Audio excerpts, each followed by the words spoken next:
be in the Big Easy. They got smacked around by the Dallas Cowboys last season when they showed up in Big D, and the Saints remember that. I understand that Drew Brees is not there. Please don't get me wrong. And Teddy Bridgewater is essentially a game manager compared to the likes of Drew Brees, okay? That's how I feel anyway, although some people, in my opinion, have been labeling Drew Brees like a game manager over the last 2 years. I don't view it that way personally. I think he's still elite, and he's going to be missed. But here's what I will give Teddy Bridgewater credit for. He'll do something that Drew Brees won't do. He only ran about 3 times for about 12 yards against the Seahawks. But he does have the capability when necessary to move the chains in terms of running with the football to get a first down or something like that. You ain't got to worry about Drew Brees doing that. But Teddy Bridgewater can do that. Now, they leaned on Alvin Kamara and Michael Thomas heavily last week, all right?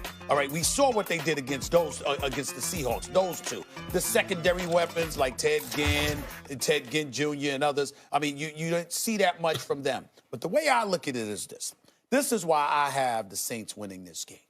Outside of the fact that the disgusting, nauseating Cowboy fans out there, nothing pleases me more than making their life miserable. I can't stand none of yous. Outside of that, I will say this. This is the first defense, as far as I'm concerned, the Cowboys are facing this year. You know, Dak Prescott, I don't know if y'all noticed or not, but this brother's dropped back in the pocket. He sat up there, he's called this girl, he's ordered some food. He's ordered some food for the house. He sat up there and called his friends and family members, had conversations with people in the stands before throwing a dead pass. He's been sitting pretty out there. He hasn't been touched. That will change this Sunday. He's going to get touched by New Orleans defense. And I'm going to be real anxious to see how the Dallas Cowboys offense, led by Kellen Moore, and the now aerial assault they think they have, because it's Dak Prescott, my number 2 candidate for league MVP behind Patrick Mahomes, by the way. But he's been nice, you know, the last couple of weeks he's been pairing nicely with Amari Cooper. We'll see what they do. I'm just of the belief that in New Orleans, in that noisy dome that you're obviously incredibly familiar with, I think they are truly walking into hostile confines. I think the defense answers the call, and I think that the Saints pull off the upset because considering how good Dallas is, New Orleans is somewhat playing with house money without Drew Brees, meaning having no pressure, and we all know how allergic to prosperity the Dallas Cowboys are. The Saints have chances, for sure. I like the Cowboys in this game. And by the way, I was not one of these Chicken Little guys who said now Drew Brees is gone, their season is over. I think they have a good team. I was talking about how the Packers couldn't stop the run. The Saints were one of those high-powered offenses the last couple of years. What separated them from, let's say, Kansas City or teams like that is they could stop the run. They were good against the run. They're just an excellent team. And Bridgewater's become underrated somehow. Like, his career trajectory was kind of ticking up as maybe a franchise quarterback, maybe not a superstar, but a guy who you could trust your franchise with. When he got hurt, he's slightly built. That was always the fear. And he came back as a guy you're looking at, goes, that's one of the best backups you could ask for. And you have that guy in case of emergency, right? Oh, no Drew Brees. Well, put this excellent backup in. Can he keep us at least 500 while Drew Brees is hurt? Yes, he can. But the Cowboys are an excellent team, like at every level. The one thing I thought was holding them back was the play calling, but Kellen Moore has changed that. And they have everything. They feed their linebackers like gunpowder or something. Like, they have savages at linebacker. They have guys who can rush off the end. They have guys who can cover. They have guys who can go get the ball. They have obviously a guy who can run the ball. They have an offensive line that is healthy again and together and has been the best in recent years. I mean, they have every single thing you need. And as much as I think of Bridgewater as a backup and as the Saints as a team, they just went on the road and with their backup beat the Seahawks, who are a good team. I don't see them going like undefeated or winning 3/4 of their games in Drew Brees' absence. Last week was a game that they got. I thought it was possible. This game is a game they're going to lose. This game is a game they're not going to lose. The Saints can win this game. Why? There was a reason that Jerry Jones was very, very adamant of getting a deal done with Ezekiel Elliott. And that's because Dak Prescott cannot win you the games consistently. Dak Prescott is not one of the top 10 quarterbacks in the NFL right now. He is a very good quarterback. But when he is the reason that you have to win, it's not going to happen. And I'm telling you that because I watched last year when Zeke got hurt. And all of a sudden, Dak was the man. And he didn't perform as the man. He plays very, very well with a very good offensive line and a very good running back. And the stats are showing it. But All you have to do, and it's a big all you have to do, it's easier said than done. You stop the run game of Ezekiel Elliott and make this a one-dimensional team. As you said, a better defense. By the way, the teams that they played, Dallas, 1-8 so far.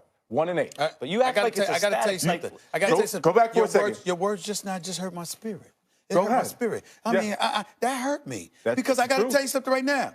I think you're being I cannot believe this. One day I'm defending LeBron James, another day I'm defending the Dallas Cowboys. I mean, what the hell is this world coming to? Go ahead. I think that you are a bit extreme. Oh, it's not extreme. Let me explain why. Whoa. I'm coming to you. I'm coming to you. Go ahead. Let me explain why.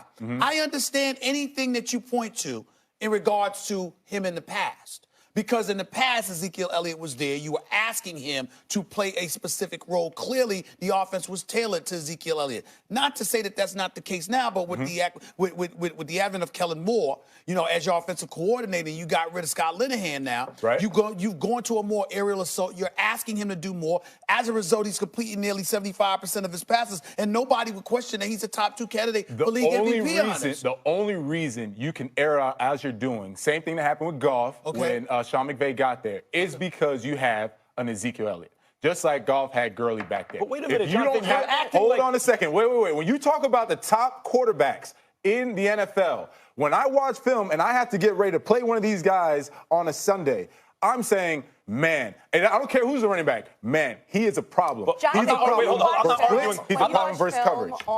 When you watch film on Dak Prescott, yes. What are you seeing from him? You told us how you would game plan What for a damn good game. Yes. What are you seeing? How would you attack it as a defender? Now, so if I'm going to take it back, I know you want to go in the past. If you're going this year, the first thing you still have to do is stop Ezekiel Elliott. That's one. Okay. After you do that, all you need to do is roll your coverages. And that's easier said than done. I know I have to simplify it. Obviously, we're on TV. But you start rolling your coverages and make him pump the ball, he's done. He's going to start taking off and running the ball. He's not a Drew Brees, Tom Brady, Philip Rivers that's going to sit there and say, I don't care what you're throwing at me. I'm going to make these throws. Stay right there, because Tom Brady and Russell Wilson weren't that when they first got to the league either. And those are the guys that he... But you're proving my point. My point is that right now he's not the elite quarterback. Those are the guys that he most reminds me of. They came in the league with that feeling they gave you. Yes. They were game managers who were big on third down, students of the game, all that stuff, but they weren't going to beat you. They just weren't going to hold the team back from beating you. But they developed into something else. But why Max, are you... You're proving my point. Hold on. You're acting like it's static. At a time when Dak should be improving year over year,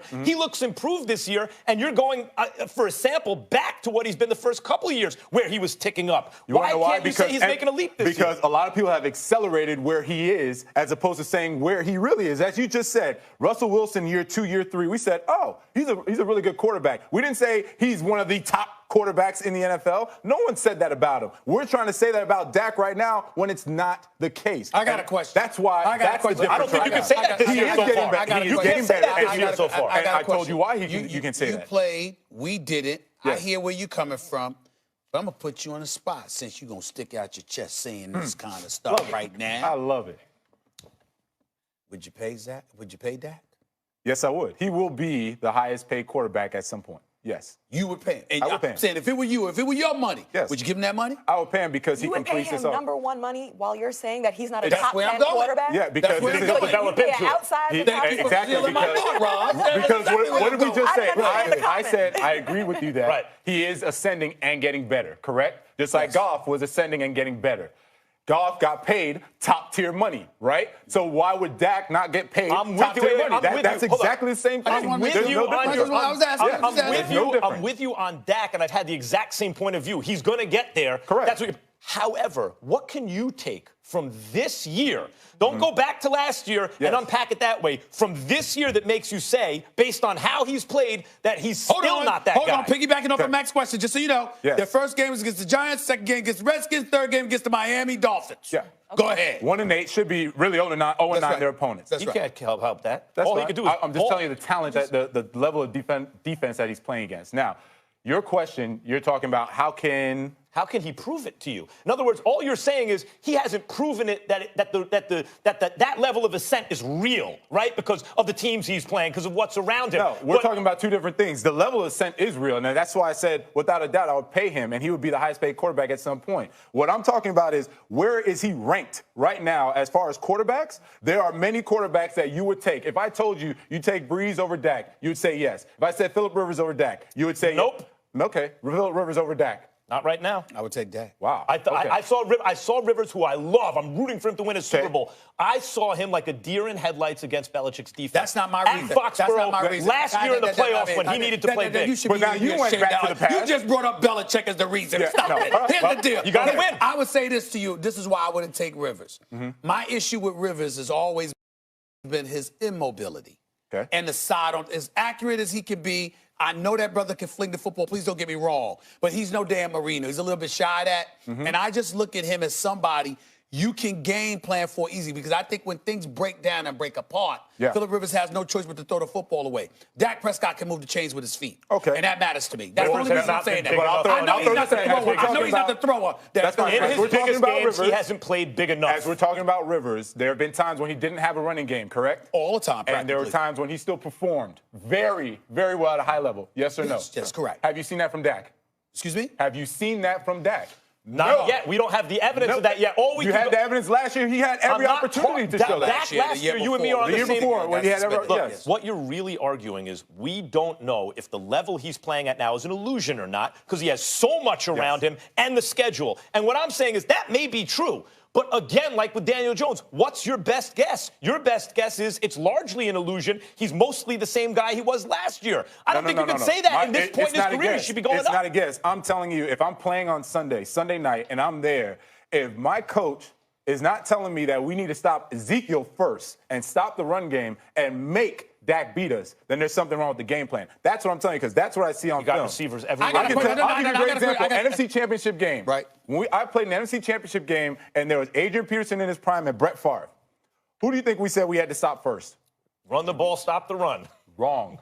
Exactly. Right. We said You're saying Brett that Favre is the guy. Brett Favre is the guy. And we said we're going to figure out how to stop Adrian Peterson and both of them at a high level. And because Favre is that guy, we were like, we got to figure out how we're going to stop him first, not the running game. But my point is, by the middle of this season, you may be singing a different tune. That's true. And That's fine. based on what Dak has been presented with thus far, here's the game plan. He can't choose the defenses he's facing. He can't choose who's on his team.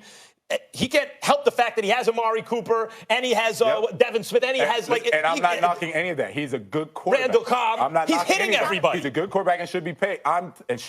I'm telling you that he is not. You should not anoint him yet as top 2, top 3, Who's saying he's whatever. top 2 or 3? Top 10 though, yes. Well, what do you think his ceiling is? What do you think his potential is? As he continues to get better, his ceiling, he can be better than. He could be a Russell Wilson 2.0. That's a Hall of Famer. He can be really Russell good. Wilson 1.0 is a Hall of Famer. Russell Wilson TBD. 0.75 is a borderline Hall of Famer. TBD. We'll see. All right, thank you. Russell Wilson, if his career ended today, is in the Hall of Fame. Now you're reaching. Today. Okay, You are reaching. We'll be back with you later in the show, Jonathan. I love when you're here. Thank you. All right, so still to come on First Take, which Hall of team Fame. is more likely